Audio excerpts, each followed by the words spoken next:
Sushrut Badhe, who will be sharing with us about Sri Aurobindo's work with the Upanishads.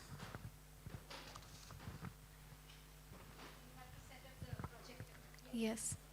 So, Sushrut Badhe is a disciple of Sri M.R. Dalme and is also the author of many books including Sri Aurobindo's Vedanta, Rhythm of Veda, Know Your Deva, and Bhagavad Gita, Rhythm of Krishna, Rhythm of Ananda.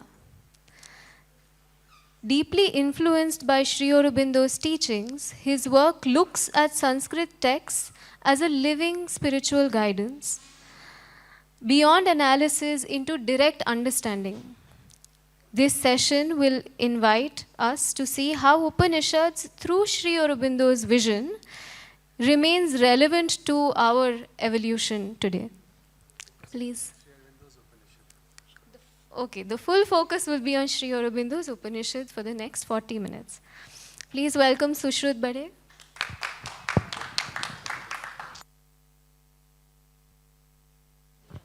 Hello friends, have you heard of the Upanishads? Anybody? There's something called Upanishad? No? Okay, have you heard of Gita? Bhagavad Gita? Oh, very good. You have also heard. What is Gita?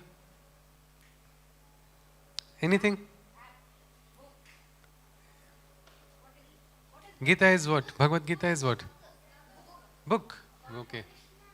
Very good. About Krishna and Arjuna and Krishna, dialogue. What are they doing? Dialogues that you do in class, is it? When teacher is speaking, or some other dialogue is there between Arjuna and Krishna?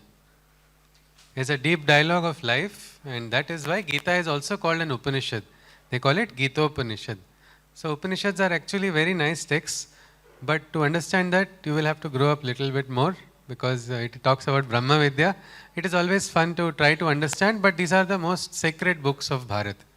One of the first, what we can say, texts after the Ved is the Vedanta. So that is, all the Upanishads are called Vedanta. And we will be looking at one very interesting Upanishad that was written by Sri Aurobindo, which is called the Sri Aurobindo Upanishad. Yes, so today our session now is about Sri Aurobindo's Upanishad, also called Sri Aurobindo Upanishad. Next slide, please. Okay, what we will cover today. First is what is Sri Aurobindo's Upanishad, or what is this book? Then second, if you see, when Sri Aurobindo did his analysis on so many Upanishads, especially he gave a very big commentary on the Isha Upanishad, so he had identified 4 distinct movements inside of the Upanishad. So I thought, why not use that same analysis methodology for Sri Aurobindo's Upanishad? So we have identified 4 movements in this Upanishad. We will be looking at them. First is the principle of Brahmic consciousness, or the principle of Brahman. Second is this sun of truth. Third is this game of Ananda and Nirananda. And the fourth is the Adesh of Sri Aurobindo. Very rare it is that Sri Aurobindo himself gives an Adesh. Most of the texts he just gives us direction. But in this Upanishad, in the last part, we see a particular place where Sri Aurobindo is saying, Anandam hi pravakshami bhagavata adishtaha. So how is he saying that? Who is having the right to give an Adesh? We will look at that as well. And also any questions if there are. Also, I will be using this rhyme renditions from my book, Rhythm of Ananda, Sri Aurobindo's Vedanta. Next slide, please. So, introduction. About Sri Aurobindo's Upanishad. It was written in Sri Aurobindo's early years in Pondicherry between 1910 to 1914.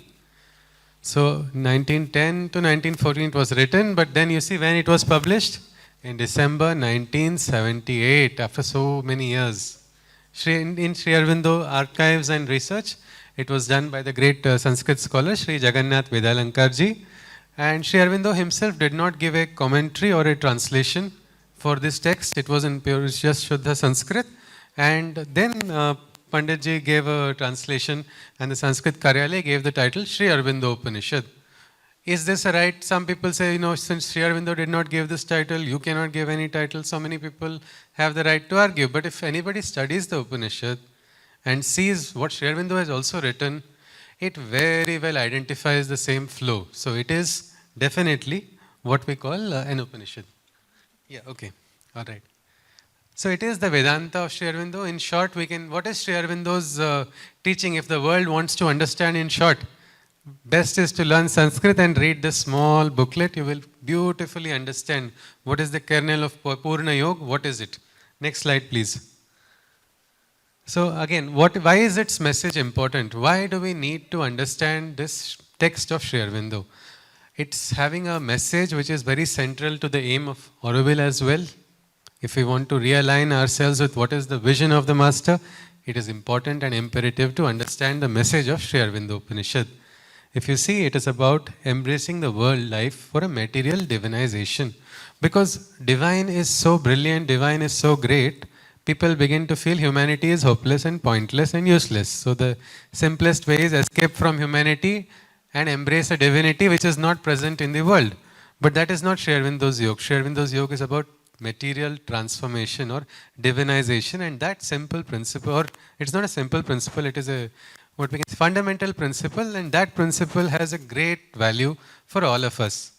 If we just quote some verses of Savitri, we can just see this nice line. Scientists also love this. Scientists get confused by this line also because scientists consider matter and spirit to be different. Science and spirituality cannot merge is what modern scientists or modern scientists of yesteryears, because today's modern scientists have very well understood the beautiful fusion of matter and spirit. So here let us look at these words from Savitri. The spirit shall look out through matter's gaze, and matter shall reveal the spirit's face. Then man and Superman shall one become, and all the earth become a single life. So this, next slide please. Now we'll look at the first moment of this Upanishad. There are several verses. Because we don't have the time also, I have selected a few verses. So the first one here. Om Ekameva Dvitiyam Brahma Sadasadarupam Sadasadatitam Nanyat Kinchidasti Trikala Dhrutam Trikala Titam Va Sarvantu Khalu Brahmaikam Yat Kincha Jagatyamanu Va Mahadvodaram Vanudaram Va Brahmaiva Tad Brahmaiva Jagadapi Brahma Satyam Na Mithya. So in the very start of this text, he has given a beautiful line which says Jagadapi Brahma Satyam Na Mithya, meaning the divine. Divine, where is the divine? Anybody? Among the friends in the first row? Where is God? Yes, no problem. Huh? Very good, inside us. In this world also, isn't it?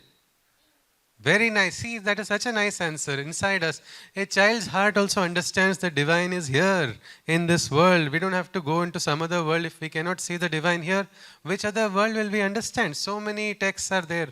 All of them teach us the same thing. And here, Sri Aurobindo has beautifully said, Jagadapi Brahma Satyam Na Mithya.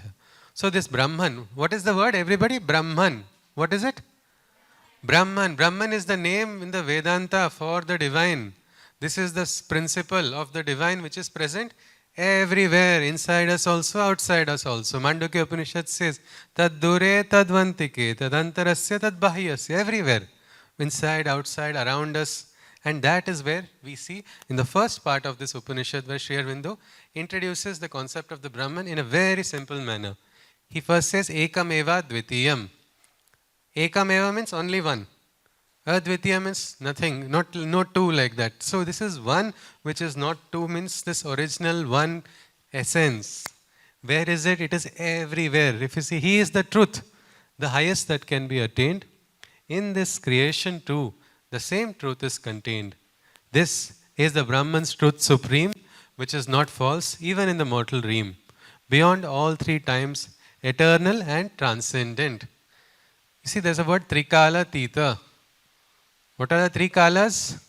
Anybody know the three tenses? In grammar you must have heard, isn't it? Very good. Yes. What is it? Super. Exactly. Past tense, present tense, future tense. Well, Brahman is transcending all these tenses. Past, present and future. He said Trikala Tita. If you see every single attribute in the first part of this Upanishad, Sri Aurobindo describes what is the Brahman. Next slide, please. The next slide, please. Excuse me. The next slide. Yeah, okay. The definition of Brahman. So if you see, if we want to make a definition from the first part of Sri Aurobindo's Upanishad, using all the attributes that Sri Aurobindo has given, we can say the Brahman is omnipresent existence, formed and formless, both at the same time, dwelling in and transcending the dimensions of time and space, permeating the entire cosmos, found in all the entities, living or non-living, whose worldly presence for matters of human perception can be termed as Chit or pure consciousness. Means, how do I make it simple? That is the big question. Okay, so anybody has heard of this word omnipresent? Yes? Omnipresent, meaning present everywhere. Something which is formed and formless. This has a form, isn't it? Mic has a form, your chair has a form, isn't it? What is the form of air? Formless, isn't it? But now this Brahman, this mysterious factor, is formed as well as formless. Isn't it confusing? You either say something is formed or you say something is formless. But here it is both. Anybody has heard of amoeba? Very good. What is amoeba? Amoeba is amoeba. Prokaryotic, first single cell organism, isn't it? Does it have a form? Anybody knows? Okay, they have learned to draw amoeba, isn't it? In school. Is it square? Circle? Triangle? No shape, isn't it? Yet it is existing. Exactly. Huh? Not a particular shape. And so Brahman is something like that, we can say, but still it is a little more than that as well. So if we want to understand, then transcending dimensions of time. This is something, time, space, this is something we must understand. And time anybody change time? No.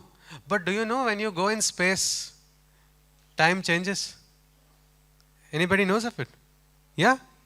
If you travel at a particular, when you learn in physics later on, you will understand something called a principle of time dilation. Physics makes it possible to understand the concept of transcending time. So that is again one more point about the Brahman. Everywhere you can just, there's a Sanskrit word called Chit or consciousness, that is Brahman. Next slide please. Just one video. You can understand this video to understand where Brahman is present. Yeah, the play button.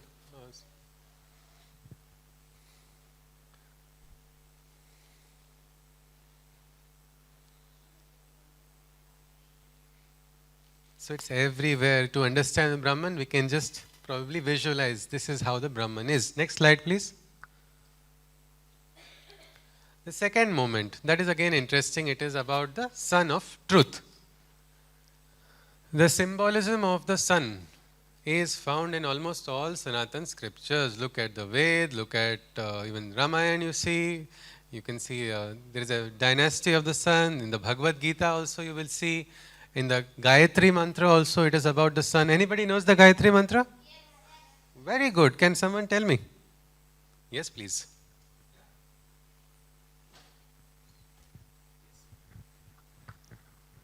Om Tatsavitur Varam Rupam Jyoti Parasya Dhimahi Yenna Satyena Deepaye. Very nice.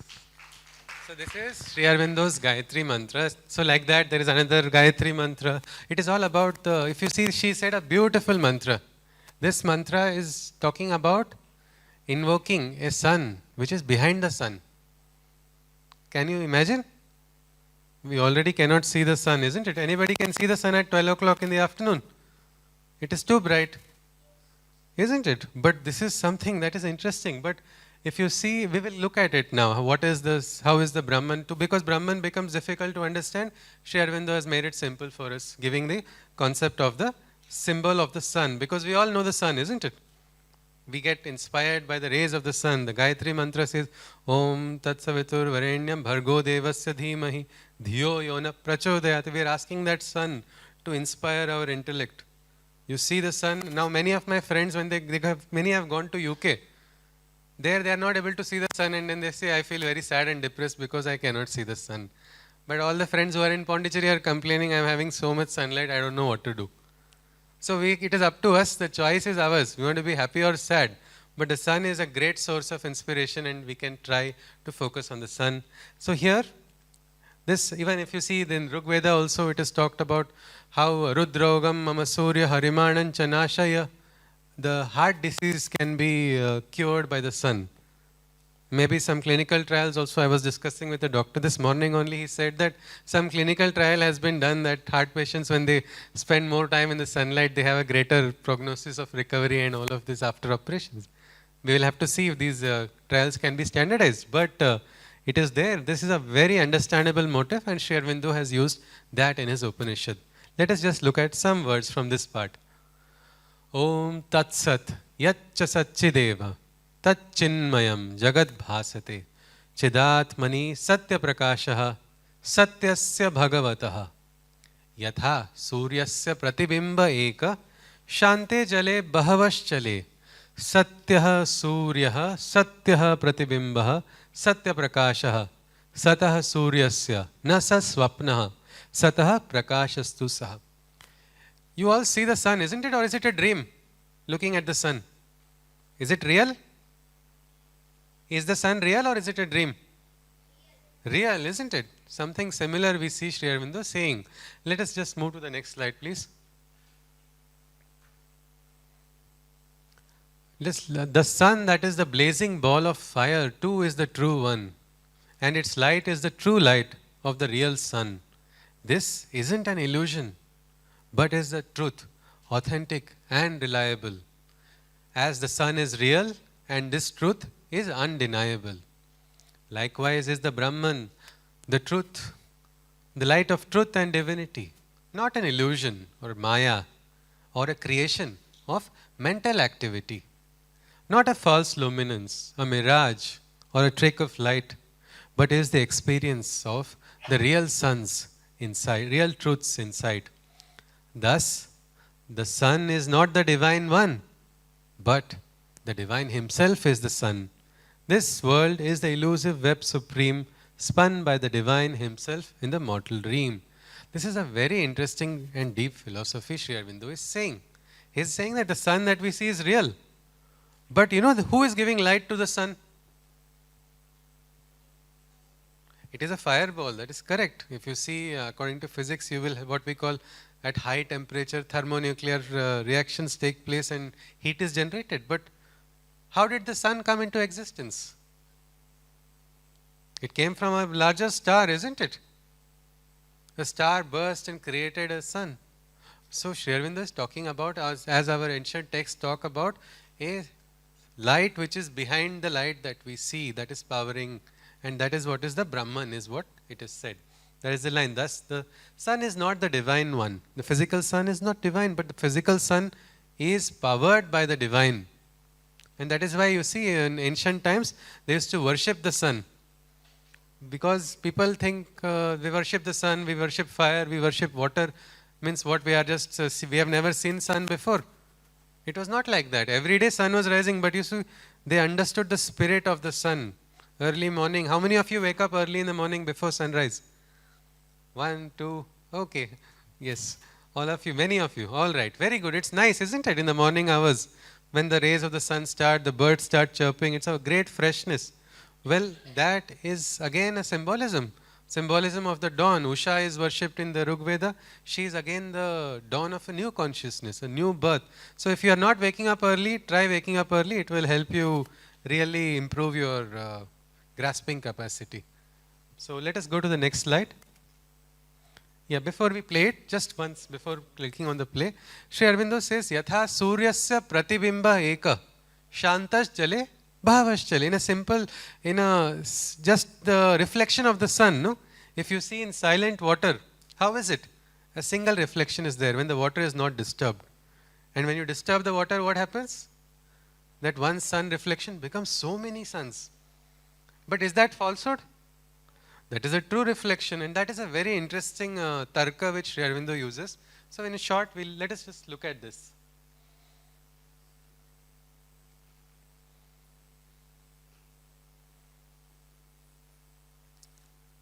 That is one nice symbolism which Sri Aurobindo has given for us to understand better. We should look at the other shlokas also, but that is out of the scope of this particular session. It requires sometimes more than a day to even study the entire Upanishad, though it is small. Next slide, please. Then comes this interesting part in the what we can call the third movement of this Upanishad, whereas there is a game of darkness and light. Sri Aurobindo introduces the concept of Nirananda. Ananda and Nirananda. My question is, if I take part in a boxing match with the world's best UFC boxer, what's going to happen? Will I win? Can I say I'll just withdraw by saying, okay, I'm giving a chance to the opponent and not take part? No, because I'm not a professional boxer. Only somebody who is having the strength can choose, isn't it? If somebody, if you see, who can choose to be weak? Who can choose to be weak? Somebody who is weak or somebody who is strong? Why? Who is your favorite footballer? Or a cricket player? Anybody? Okay, Ronaldo, Messi. So, I can say, okay, I gave Messi a chance by not playing football. Can I say that? Can I say that? Yes or no? Why yes? It's not logical, isn't it? Am I a better player than Messi? No, he is the best, isn't it? So only a better player can say, I gave a chance, isn't it? Just like that, somebody who is very strong and can only choose to be weak, isn't it? Weak person will choose, he cannot choose. He is weak, so he has to become strong. If a weak person becomes further weak, what is going to happen? If a weak person becomes weaker, what is going to happen? Yes, he will get destroyed. Like if, for example, you are strong when you are fit, you can run 100 meters in, say, 12 seconds. But if you are having fever, can you run 100 meters? No. Why? Because that time you are weak. Who can say? When you say, I am weak, what does that mean? You are strong every time, but today you are feeling weak. Because you know what strength is. So that's a very interesting logic here when Sri Aurobindo talks about what is Ananda, Nirananda, what is light, what is darkness, what is truth, what is ignorance. Here he introduces through this concept. Who can choose to be weak? Only the strong. If the weak choose to become weaker, they will get destroyed. Who can dare to willingly venture into non-blissful state? Only the all-blissful. So there is this, Sri Aurobindo indicates that there is a divine game taking place. Sometimes in life we feel, no, why is this happening? But don't you feel sad sometimes when some things don't happen according to your wish? Anybody? Don't you feel that? Don't you feel sorrow? If something happens against your wish? Yes or no? Yes. But what if you understand that maybe behind this sorrow also there is if sometimes you don't perform well, and then you try and you strive hard and then you become better, then that failure is only a stepping stone for success. Exactly. So something like that. In this creation also, when the divine entered, divine is all powerful. Superman, what we call something like that. All the strength of the world is present inside of the divine. And yet in this world we don't see. Can everybody see God on the surface? No. So Sri Aurobindo points out this is some kind of game of the divine. Just next slide, please. Yeah, so the words in Sanskrit are very nicely. Sri Aurobindo has asked this question. Kohi niranandam bhoktum utsahet. Yah sarvanandamaya sa evotsahet. Niranandamayastu niranandam bhunjano na bhunjitanandam vina pranashyet. Ko durbalo bhavitum shaknuyadya sarvashaktiman sa eva shaknuyad. Durbalo yakranto durbalatvena na tishthet shaktim vina pranashyet. So weakness is when strength is concealed in a similar ploy. Likewise, sorrow manifests when bliss veils itself in its own joy. The jiva Jiva is then, huh? Yes? Very good. Beautiful answer. Jiva is what?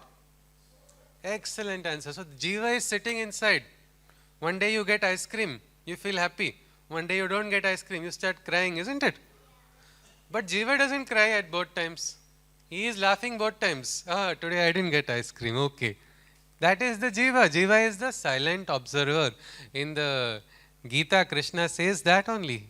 Is what we call a Sakshi, the witness of all life moments. So if you see here, the Jiva laughs and experiences its joys of birth, shedding tears. It cries and suffers too in mirth. A dark shadow of bliss, it blares and palpitates. And in different tortures and torments, it blissfully participates. It is only to reveal in Ananda's dark shade into the oblivion the Jiva does verily wade. So what Sri Aurobindo is saying, all experiences, they are all for growing. All experiences that we have like that, Jiva is participating. Even sorrow is like a, what we call here, a dark shade of Ananda. How do we identify that? I think even chocolates, everybody, children like chocolates, yes or no? Who likes milk chocolate? Who likes dark chocolate?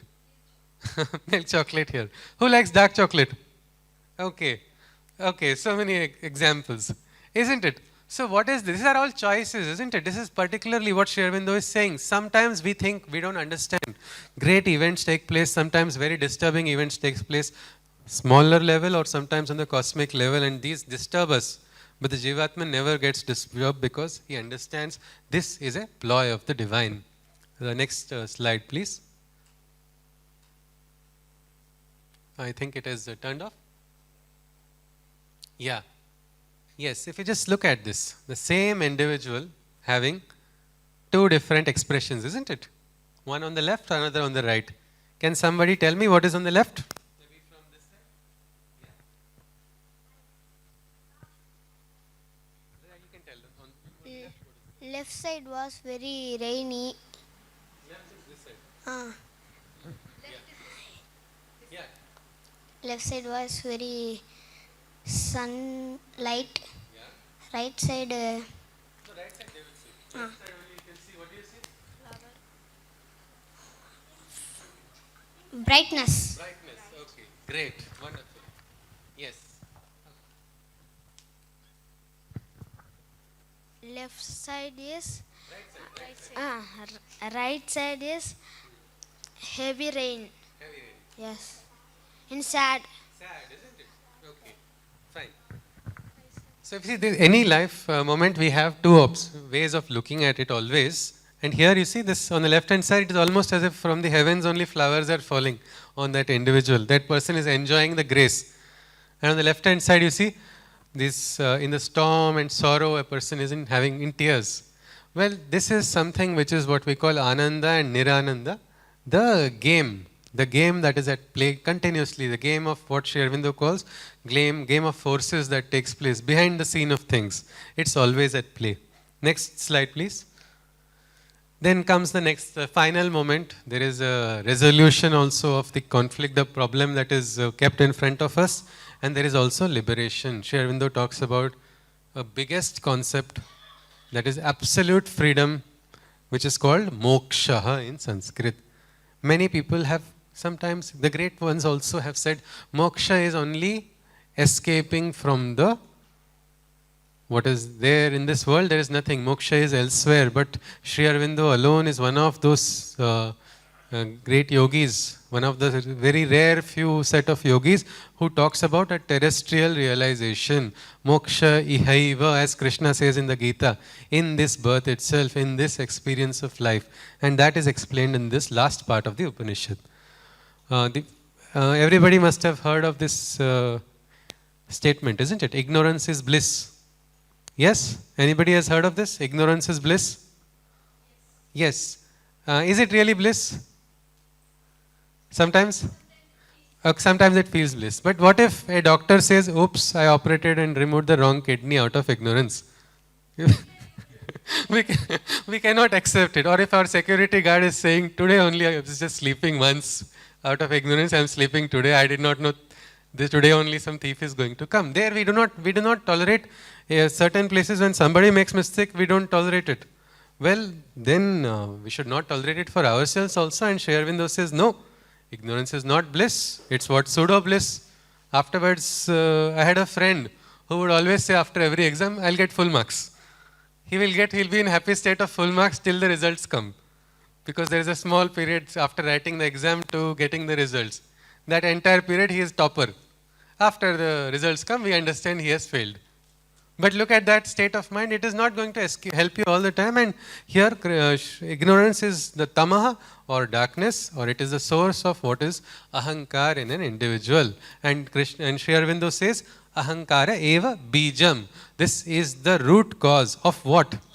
Well, these are the entire depressive tendencies or thoughts. Sri Aurobindo has very nicely told the exact feelings a person will get when that person is having this ignorance or ahankar. Ahankar means, what is the feeling? I am separate, nada best, nobody better than me. It is good to have it sometimes, but sometimes you must also be grounded in the truth. And in the spiritual sense, ahankar comes from a feeling of separation from the divine. Krishna was the Lord of union or yoga, but Arjuna was experiencing a separation from this oneness. And that is why he was having what we call a depression or sorrow. So, ahankara is the bija, ahankara eva bijam. Look at these feelings that come in according to Sri Aurobindo. He says, I am depressed, I am weak, he and I, God and I are not one.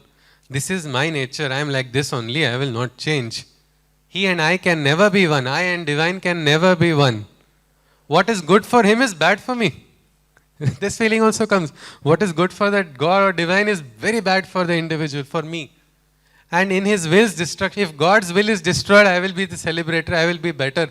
I am the greatest, better than divine. And in my suffering, God is enjoying. That is what the feeling is. That is all a feeling of separation which comes inside of the individual. It comes from what we call viyoga. Viyoga from the divine, which is the great source of all the suffering in humanity. A simple one line, Sri Aurobindo has given solution. Become one with the divine. Then all experiences, you will also become friends with the Jivatman and you start experiencing everything as a Sakshi. Because today I got bad experience, God's wish. Tomorrow it may become good when God's wishes. Whatever it is, God is always looking after me. So good or bad experiences will not trouble you. But that is the source of the sorrow. The next, please, next slide. And what is liberation or what is moksha? Sri Aurobindo has described that also in this part of the Upanishad. I am just giving the small English rendition of it. You can read the original Sanskrit text, you will enjoy so nicely what Sri Aurobindo has given. The meaning, the feeling when you understand you are not different from the divine. Because many times we feel, what, divine inside of me? How? My body is like this. I have so many limitations. But if you get that feeling, this is the one. I am the embodiment of bliss divine. I am the one and infinite in all that is fine. When by the jiva this knowledge is attained, a life of unending bliss is forever gained. This is moksha, the final liberation. Then thus liberated, the being enjoys a state of salvation. That person is totally free. Esha eva moksha is what Sri Aurobindo is saying in the Upanishad, and that is a beautiful last part. Next slide, please. Yes, then comes the last part, which is the Adesh of Sri Aurobindo. Anybody has heard of this word Adesh? Order, yes, Alak, Niranjan, Adesh is the Nath Sampradaya. They go around always saying that because they are now connected with the divine. So who can give you order? Can your classmate give you order? I want you to all these classmates to do homework and submit to me. Will you listen to your classmate's order? If your classmate best friend comes and says, all students in the class submit your records to me, I will sign. Will you give it to him? No. Why not? He is not teacher, he is no adhikar only. He has no right or authority. So who can give Adesh? I can, on the street I see somebody spitting. I say, don't spit. He'll say, go, I'll spit on you. Don't tell me anything.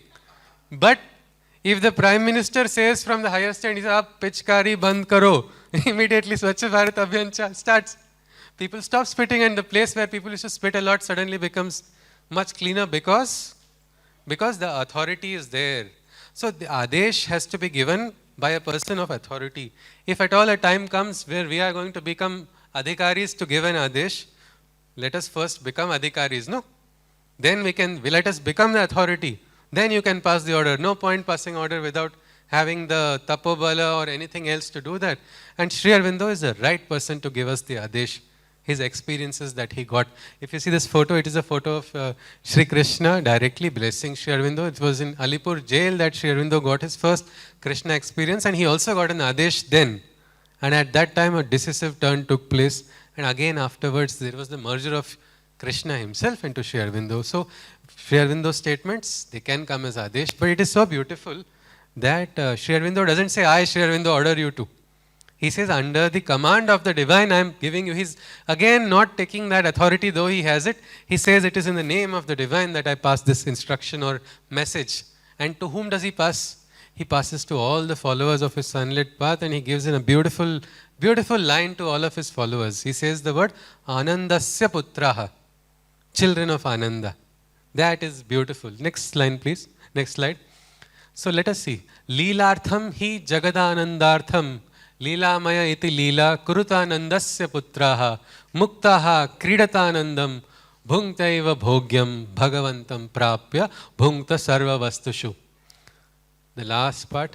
Anandam hi pravikshami bhagavatadishtaha tamasam apavruttyanandaha prakashatam tasya putraha. This is we can definitely call this as the Adesh of Sri Aurobindo. This, and what should we do when we get the Adesh? We have to keep that Adesh on our heads only. We have to follow it with full sincerity. And what is that Adesh that he is giving? Well, just look at the first part, and then the world is not but his play divine, his Leela, created to enjoy all that is fine. This world, this Bhuloka, this Prithvi, this Sansara is a game of the divine, and it has been created for what? To be a conscious participant and enjoy. What is the Leela of the divine? Even in the Gita, Krishna says that only. Yadashnosi, whatever you enjoy also, include me in your party. Watch it how it will become divine. So this next part is the message of Sri Aurobindo. He says, O children divine, in this joyous play partake, the bliss of creation, enjoy, experience and take. Unite with him, seeing him in all become one. Celebrate this bliss highest, that is comparable to none. Under the command celestial, I verily pronounce the way to blissful consciousness. I thus announce, O children of bliss, harbingers of his celestial light, removing darkness, with his bliss divine, set the world alight. This aspect is such an important thing. That is why I use the word rhythm of Ananda for this book, though it is Sri Aurobindo Upanishad. It is actually like Ananda Upanishad because it ends with the message of Ananda for every follower. If you are a follower of Sri Aurobindo, you have no right to be depressed at all, because he has clearly told what is depression. It is a separation from the divine will. In the Bhagavad Gita also there is a nice word, nirvinna chetasa. Very nicely Sri Aurobindo has described it, cheerfully bracing all the hurdles, all the struggles with an attitude of happiness. If you can do that, well, next thing you don't have to do anything, everything Sri Aurobindo will do. He will take you ahead on the path. This is his message, if we say. His bliss has to spread wherever we are, in whatever level we are. It does not matter. There is no higher level, there is no lower level, there is only one level, that is that of the divine, that must be realized by everyone. That is the central message of Sri Aurobindo's Upanishad. Next slide, please. I think that is completed. Any questions? If anybody has something to ask or share, you are welcome.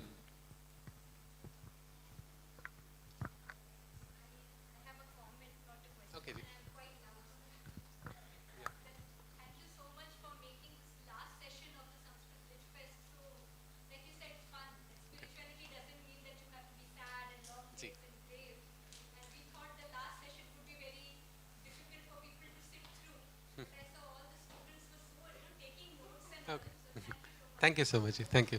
Thank you. Yes, yes. I would like to say something. Yes. Since she was talking about notes, please permit me to. I'm keen to know what children have understood. One or two kid. Anyone who has taken notes or something like that?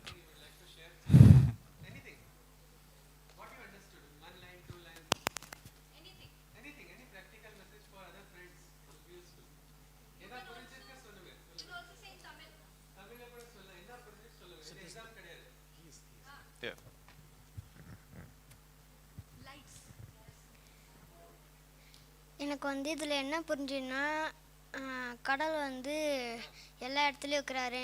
இப்போ வந்து காற்றடிச்சா ஒரு இடத்துல மட்டும் அடிக்கல, அது வந்து எல்லா இடத்துலையும் இருக்கிற மாதிரி கடவுள் வந்து எல்லா இடத்துலையும் இருக்கிறாருன்ட்டு நான் புரிஞ்சுக்கிட்டேன். நான் ட்ரான்ஸ்லேட் பண்ணுறேன் உங்களோட understanding. Okay, so he is saying that கடவுள் or divine is present everywhere, not only in one place. அடுத்து என்ன சொன்னீங்க? காத்து எப்படி எல்லா இடத்துலையும் இருக்குதோ காத்து மாரி, like air, like the wind goes everywhere. Beautiful, very good. வேற எதாவது சொல்லணுமா? Okay, very good. Okay, sorry, உலகத்தை ஏன் படைச்சார் கடவுள், அதை பற்றி தான் சொல்றீங்களா? யாராவது சொல்றீங்களா? கடவுள் ஏன் உலகத்தை படைச்சார்? ஓகே, சொல்லு.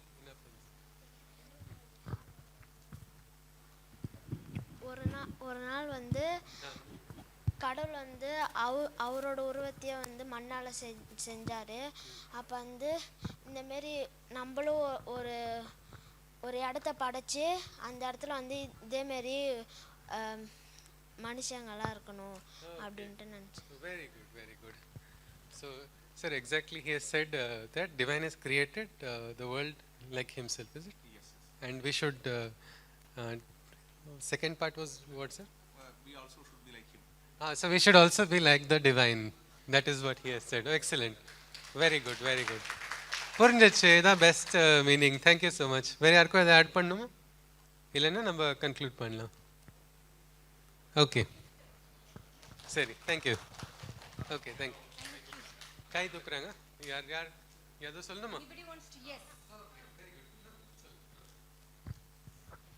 நான் வந்து இதிலேருந்து என்ன முக்கியமான விஷயம் ஒன்று கற்றுக்கிட்டேன்னா, நம்மளுக்கு வந்து எப்பயுமே யாரை நினச்சாலுமே எப்பயும் வந்து யாரை நினச்சும் பயப்படக்கூடாது. நம்மளுடைய விஷ் தான் நம்மளுடைய லைஃப். அதுக்கு அடுத்தது கடவுள் வந்து வேற எங்கேயும் இல்லை, நம்மளுக்குள்ள தான் இருக்காரு, வெளியில் தான் இருக்காரு, நீ நினைக்கிற இடத்துல தான் இருக்காரு. அது மட்டும் இல்லாமல் நான் இதில் என்ன முக்கியமான விஷயம் கற்றுக்கிட்டேன்னா, இப்போ நம்ம ஒரு நேரத்தில் வந்து சந்தோஷமாக இருப்போம், சில நேரத்தில் சோகமாக இருப்போம். எக்ஸாம்பிள், நீங்கள் வந்து ஐஸ்கிரீம் சொன்னீங்க, அது கிடச்சிதுன்னா நம்ம சந்தோஷமாக இருப்போம், இல்லைனா சோகமாக இருப்போம்.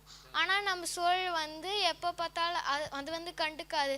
ஓ, ஐஸ்கிரீம் கிடைக்கலையா, பரவாயில்ல, அதெல்லாம் வந்து அது கேர் பண்ணிக்காது. ஸோ நம்மளும் எப்பயுமே வந்து அது கேர் பண்ணாமல் நம்மளுக்கு வேணுன்ற டைமில் அது தானாக வரும். இப்போ நம்ம ஒரு தடவை வந்து நினைப்போம், எனக்கு இந்த பொருள் கிடைக்கல அப்படின்ட்டு நினச்சி ஃபீல் பண்ணுவோம். ஆனால் அந்த டைமே வந்து நம்மளுக்கு எப்படி நம்ம சேடாக இருப்போம், எனக்கு வந்து அந்த பொருள் கிடைக்கல, அவங்களுக்கு கிடச்சிடுச்சு, நம்ம சேட் பண்ணக்கூடாது. நம்மளுக்கு அடுத்த தடவை வந்து அது நிஜமாலே கிடைக்கும். நம்ம